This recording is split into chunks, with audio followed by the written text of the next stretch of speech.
President Robert Mugabe has appealed to world leaders to lift the sanctions imposed on Zimbabwe following his signing of a power-sharing deal with the opposition. He made the appeal in his address to the United Nations General Assembly in New York. The BBC's diplomatic correspondent Bridget Kendall was at the UN. High-rise luxury in Manhattan for Zimbabwe's leader, literally a palace of a hotel.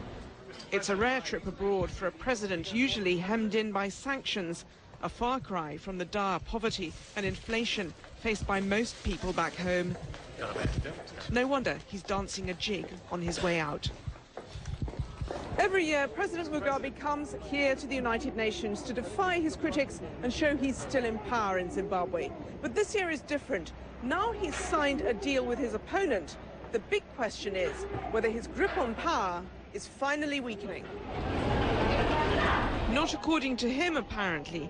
He's already said here in New York that he thinks he can rope in his old arch rival, Morgan Tsvangirai, who's now to be his prime minister.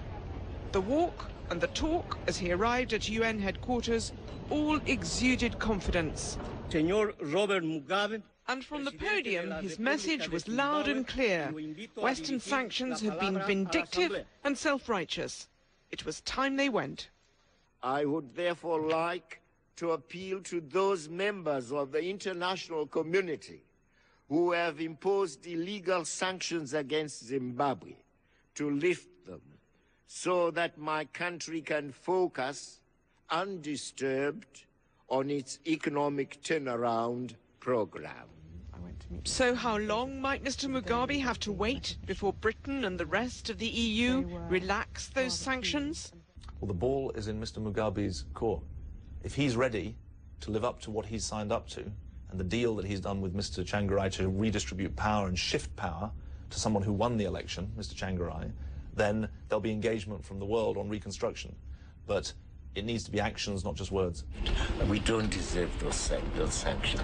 It's actually evil. As he left UN headquarters, President Mugabe hit out again at his Western critics with typical vehemence, accusing them of trying to orchestrate his downfall. So would he still be Zimbabwe's leader in a year's time, the BBC asked, back here to make another speech? Yes, of course, why not? Bridget Kendall, BBC News at the United Nations. Meanwhile, world leaders and philanthropists gathered at a summit in New York have pledged nearly $3 billion to fight malaria. The meeting at the United Nations as well is looking at ways of meeting the Millennium Development Goals, targets for reducing global poverty by the year 2015. From New York, here's Heather Alexander. It's being hailed as the broadest ever alliance. Representatives from more than 90 countries, worldwide celebrities on top of that. I'd like to say that I'm not here as a rock star. Really, I'm here as a fan. And I'm a fan of Malaria No More. Billions were pledged from global organizations like the World Bank, from charities and foundations, and from nations like Britain. This is a historic meeting and a historic moment, and I think people are beginning to realize, everybody here, that it's not just a $1 billion moment. It's going to be a $3.5 billion moment. The new action plan aims to bring the number of deaths from malaria down from 1 million a year to 0 by 2015. It was a bold attempt to drum up enthusiasm for efforts to improve the situation on the ground. Not a single African country is on track to meet targets to end poverty and disease, the so-called Millennium Development Goals. African leaders were there to emphasize successes, though.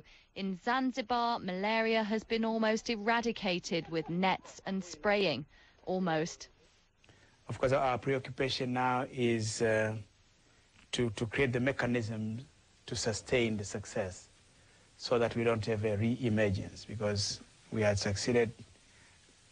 It is the third time we are succeeding in Zanzibar. Now we want this time to be the final time. But overall, the mood was upbeat, clearly an effort to reassure the world that gains are being made. Heather Alexander, BBC News at the UN. This is World.